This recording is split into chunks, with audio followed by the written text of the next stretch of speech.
Hello বন্ধুরা, আরও একটি নতুন ব্লগে তোমাদেরকে অনেক অনেক স্বাগত। আজ আমি বানাবো এঁচোড়ের কোপ্তাকারি।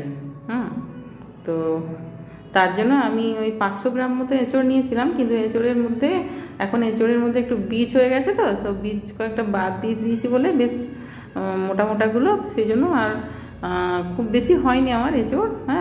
তো আমি তার সাথে দেব ওই একটা আলু সেদ্ধ করে রেখেছিলাম, সেই আলুটা আমি তার সঙ্গে মেশাবো। এবার আলু সেদ্ধ না মেশালেও কোনো অসুবিধা হয় না, তবে আলুটা দিলে একটু বাইন্ডিংটা ভালো হয়। আর তারপর আমি দিয়ে দিয়েছি পেঁয়াজ কুচি, আর দিয়ে দিলাম আন্দাজ মতো নুন। নুনটা একটু দেখে শুনেই দিতে হবে, কারণ কারিটাতেও তো নুন পড়বে। তারপরে আমি হলুদ গুঁড়ো, জিরে গুঁড়ো, ধনে গুঁড়ো আর লঙ্কা গুঁড়ো সব কিছু দিয়ে ভালো করে মিশিয়ে নেব। আর তারপর দিয়ে দেবো বাইন্ডিংয়ের জন্য 1 চামচ, বড় চামচের 1 চামচ বেসন আর 1 চামচ কর্নফ্লাওয়ার। দিয়ে ভালো করে স্মুথ করে এটাকে ভালো করে মেখে নিতে হবে, যাতে কোপ্তাগুলো ভালো করে গড়া যায়। তো এই যে পেঁয়াজ কুচিটা আমি দিয়েছি, পেঁয়াজ কুচি মোটামুটি না দিলেও হয়, তো পেঁয়াজ কুচিটা দিয়েছি। পেঁয়াজ কুচিটা দিলে টেস্টটা বাড়ে। তো তারপরে আমি কোপ্তাগুলি এই যে গড়ে নিচ্ছি। আর যে যেরকম সাইজ বানাতে চাইবে সে সেরকম বানাতে পারে, আমি একটু ছোটো ছোটোই বানাচ্ছি।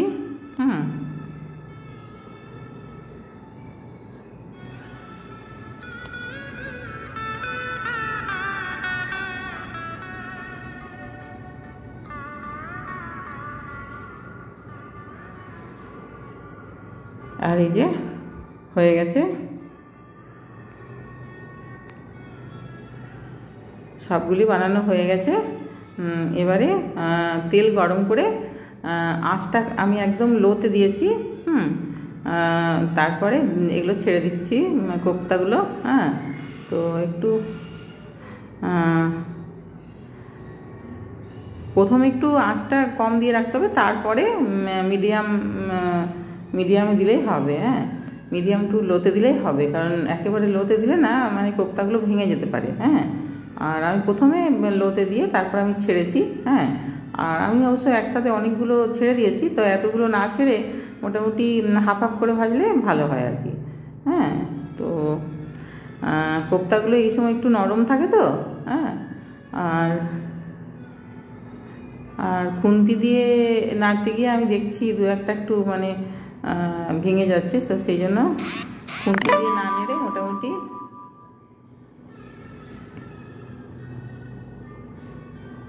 চামচ দিয়ে নাড়লেই ভালো হয়। আর এই যে চামচ দিয়ে উল্টে পাল্টে আমি লাল লাল করে এগুলোকে ভেজে তুলে নিচ্ছি।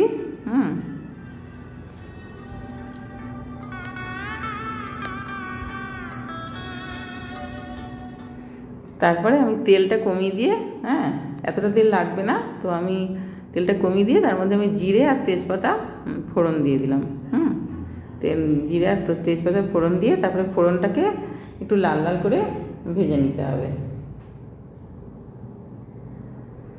তারপরে এর মধ্যে হলুদ গুঁড়ো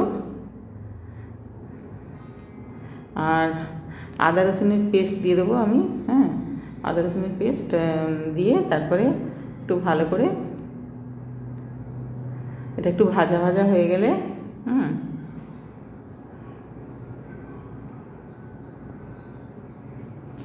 আমি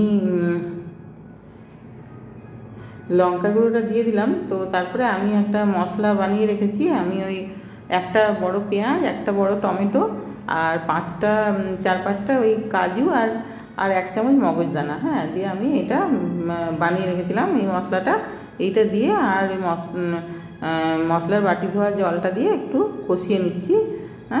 কারণ তা না হলে মশলাটা পুড়ে যেতে পারে, তো সেই জন্য আমি মশলা ধোয়া জলটা দিয়ে তারপরে কষিয়ে নিচ্ছি ভালো করে। তারপর আমি এর মধ্যে দিয়ে দিলাম আন্দাজ মতো নুন।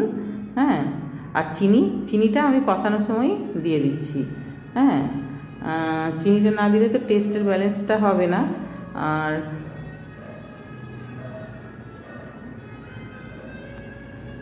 দিয়ে ভালো করে এটাকে নেড়ে চেড়ে ভালো করে কষিয়ে নিতে হবে। টমেটোর কাঁচা গন্ধ, পেঁয়াজ আদা রসুনের কাঁচা গন্ধ যেন না থাকে। হ্যাঁ, আর তারপরে দিয়ে দিলাম একটু কাশ্মীরি লঙ্কার গুঁড়ো। কাশ্মীরি লঙ্কার গুঁড়ো না দিলে না কালারটা ঠিক আসে না। আর কোপ্তা কারিতে বলো বা যে কোনো কারিতেই বলো, মোটামুটি কালারটা একটু দরকারি। হ্যাঁ, কালারটা সুন্দর হয় কাশ্মীরি লঙ্কার গুঁড়োতে, অতটা ঝাল হয় না। হ্যাঁ, আর তারপরে আমি দিয়ে দিলাম গরম মশলার গুঁড়ো। হ্যাঁ, গরম মশলার গুঁড়োটা আমি লাস্টে দিই না কেন, মানে অনেক বেশি উগ্র লাগে আমার গন্ধটা, সেই জন্য আমি গরম মশলার গুঁড়োটা কষানোর সময়ই দিয়ে দিই। হ্যাঁ, তো কষানোর সময় দিয়ে দিলাম। আর এবারে এই যে তেল ছেড়ে এসছে মশলা থেকে, হ্যাঁ, এই যে এরপর আমি দিয়ে দিলাম জল। হ্যাঁ, জল খুব বেশি দেওয়ার দরকার নেই, কারণ কোপ্তাগুলো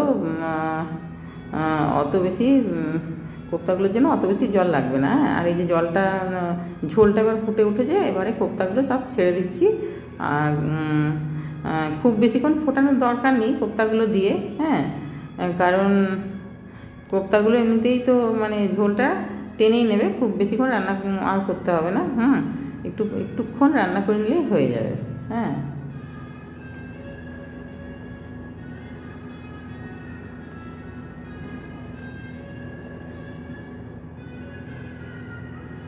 এই যে একটুখানি এখন চাপা দেওয়ার আর দরকার নেই, এখন একটু শুধু খুলে রেখেই একটু ফুটিয়ে নিলাম। হ্যাঁ, আর কোপ্তার মধ্যে ঝোলটা ঢুকে গেল। হ্যাঁ, এবারে নুন মশলার সমস্ত ঢুকে গেল। এরপর আমি 1 চামচ গাওয়া ঘি ওপর থেকে ছড়িয়ে দিলাম। হ্যাঁ, ছড়িয়ে দিয়ে তারপরে একটু নেড়ে, হ্যাঁ, আর আমি চাপা দিয়ে দেবো। হ্যাঁ, চাপা দিয়ে দিলে কী হবে, ঘিয়ের গন্ধটা বেশ তরকারির মধ্যে অনেকক্ষণ থাকবে। তাহলেই হয়ে গেল আমার এঁচোড়ের কোপ্তা কারি। হ্যাঁ, তোমরা অবশ্যই বাড়িতে বানাবে, খুবই সহজ রেসিপি। আর যদি আমার রেসিপিটা যদি ভালো লাগে তাহলে অবশ্যই একটা লাইক দিয়ে দিও, বন্ধুদের সাথে শেয়ার করো, আর আমার চ্যানেলটাকে সাবস্ক্রাইব করে দিও প্লিজ।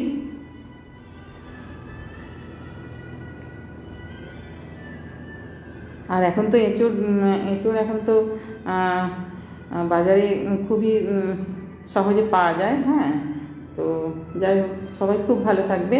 বাই।